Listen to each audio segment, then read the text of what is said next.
भाई साहब, आज ये आपने ज्ञापन सौंपा यहाँ पर बिजली विभाग को लेकर, तो क्या समस्या है और किस लिए आपने ये ज्ञापन दिया आज बिजली विभाग को? देखिए, बिजली कंपनी की तानाशाही रवैये के विरोध में जिस तरीके से अभी विगत 1 महीने से बहुत सारे गांव जिनकी लाइट काट दी गई और बहुत सारे किसान जिनको बिजली कंपनी के लोगों द्वारा लगातार प्रताड़ित किया जा रहा है, और यहाँ तक कि 10-10 हज़ार रुपये बकाये में लोगों की मोटरसाइकिल और ट्रैक्टर तक जब्त हो रहे हैं, और बहुत सारे किसानों को बिजली कंपनी के लोग जेल पहुँचा रहे हैं। तो इस कंपनी के बर्बरतापूर्वक और तानाशाही रवैया के खिलाफ, जिसमें भारतीय जनता पार्टी के शासनकाल में ये समस्याएं खड़ी हो रही है, किसान परेशान है, मजदूर परेशान है, हर व्यक्ति परेशान है, तो खास करके बिजली कंपनी के विरोध में कांग्रेस पार्टी के नेतृत्व में ये आज ज्ञापन दिया गया। और हम लोगों ने ये चेतावनी दी कि अगर इस समस्या का समाधान जल्दी नहीं होता है तो हम सब लोग कांग्रेस पार्टी के तमाम कार्यकर्ता, तमाम नेता रोड पर के आकर आंदोलन करेंगे और इसको संभालना मुश्किल हो जाएगा। बिजली विभाग के जो एई साहब आए थे, उन्होंने क्या आश्वासन दिया आप लोगों को? हम लोगों ने, सभी लोगों ने अपनी अपनी बात रखी और हमने कहा कि जो वाकई में गाँव के अंदर अगर 10 लोग जिनके की बकाया है, बाकी लोग जो रेगुलर बिल देते हैं, तो उनका कनेक्शन बिल्कुल रेगुलर होना चाहिए, बिजली नहीं काटना चाहिए। और दूसरा ये है कि उन्होंने ये आश्वासन दिया कि बिल्कुल निश्चित रूप से इस बात को हम उन तक पहुँचाएँगे और लोगों की जो समस्या है इसका समाधान करवाएंगे, किसानों की और लोगों की जो बिजली की समस्या है वो समस्या दूर होगी। अभी वर्तमान में अभी देखा जाए तो आष्टा में भी 5-7 घटनाएं ऐसे घटी जो बिजली विभाग की लापरवाही के कारण हुआ, किसानों को बड़ा नुकसान हुआ, उनकी फसल जल गई, तो उसके ऊपर बिजली विभाग के इस लापरवाही पे क्या कहना चाहते हैं? मैं ये कहना चाहता हूँ, अभी धुराड़ा भी मैं गया था मौके पर और अन्य जगह भी मैं गया था। अगर बिजली विभाग की लापरवाही के कारण किसानों की फसल जली है तो निश्चित रूप से उसकी पूरी जिम्मेदारी बिजली विभाग पर, बिजली कंपनी पर होती है, और जो नुकसान हुआ है वो नुकसान बिजली कंपनी को हर भी देना चाहिए। यहाँ के जो क्षेत्रीय विधायक है, उन पे जो यहाँ के जो किसानों को नुकसान हुआ है उसको लेकर आप क्या कहना चाहते हैं? वो मौन है। जितने भी भारतीय जनता पार्टी के जनप्रतिनिधि है, चाहे सांसद हो, चाहे विधायक हो, चाहे और कोई भी हो, इतनी सारी घटनाएं हो रही है, उन घटनाओं को लेकर के कोई प्रतिक्रिया नहीं आ रही। केवल जितने भी जनप्रतिनिधि है दिखावा कर रहे हैं और उसका सीधा सीधा नुकसान किसानों को हो रहा है और आम लोगों को हो रहा है, और कहीं ना कहीं बिजली कंपनी इसकी पूर्ण रूप से दोषी है। बिजली कंपनी को जो नुकसान हो रहा है उस नुकसान की भरपाई करना चाहिए। अभी गर्मी का टाइम आ गया है और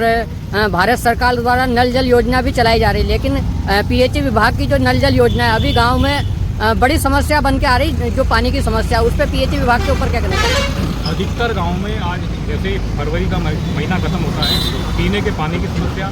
पशुओं को पानी पिलाने की समस्या,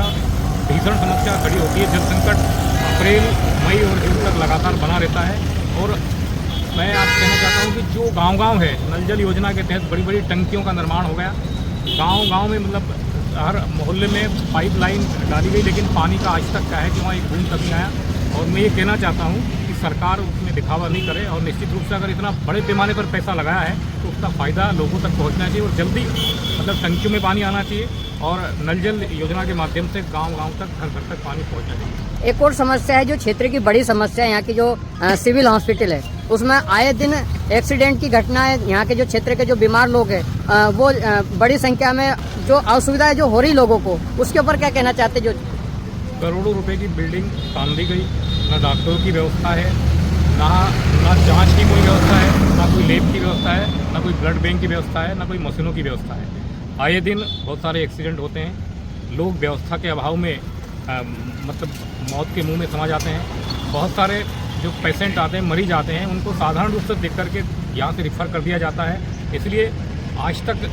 ये देखा गया कि तमाम जो क्षेत्र के अंदर जितनी भी बड़ी बड़ी स्वास्थ्य को लेकर के जो समस्याएं जा रही हैं, जो भी तो बनी हुई है, और ज़्यादातर लोग बाहर या तो इंदौर या तो भोपाल या सीहोर रिफ़र कर दिए जाते हैं। तो यहाँ किसी भी प्रकार की व्यवस्था नहीं है, आस्था में भी नहीं है, ना कि ग्रामीण क्षेत्र में जो अस्पताल है वहाँ पर है। केवल और केवल सरकार ने बड़ी बड़ी जो मल्टियाँ हैं, बिल्डिंग है, जो उसको लेकर भवन बना दिए हैं, लेकिन व्यवस्था नाम की कोई चीज़ यहाँ पर रखी नहीं है। अभी आष्टा विधायक गोपाल सिंह इंजीनियर ने विधानसभा में ये मांग की थी कि आष्टा को ट्रामा सेंटर दी जाए, लेकिन यहाँ पे जो इतनी बड़ी जो लाखों करोड़ों रुपए की जो बिल्डिंग बना दी है उसमें जो एक्सरे मशीन है और जो मशीनें और भी हैं वो बंद पड़ी हुई है। उस पर क्या कहना चाहते हैं? मतलब वो ड्रामा सेंटर की मांग कर रहे हैं, लेकिन क्या वो इस कार्यकाल में पूरा हो पाएगा उनके? मैं उनसे ये कहना चाहता हूँ कि आष्टा में भारतीय जनता पार्टी के विधायक, वो खुद विधायक हैं, सांसद भी भारतीय जनता पार्टी का है, यहाँ तक कि सरकार भारतीय जनता पार्टी की है राज्य में और केंद्र में। तो ट्रामा सेंटर अपनी जगह, लेकिन यहाँ जो अस्पताल है उस अस्पताल में डॉक्टरों की व्यवस्था ही, विशेषज्ञों की व्यवस्था ही सबसे पहले कर लो। इसके बाद दूसरी जो छोटी छोटी समस्याएं, लेब की मामला हो,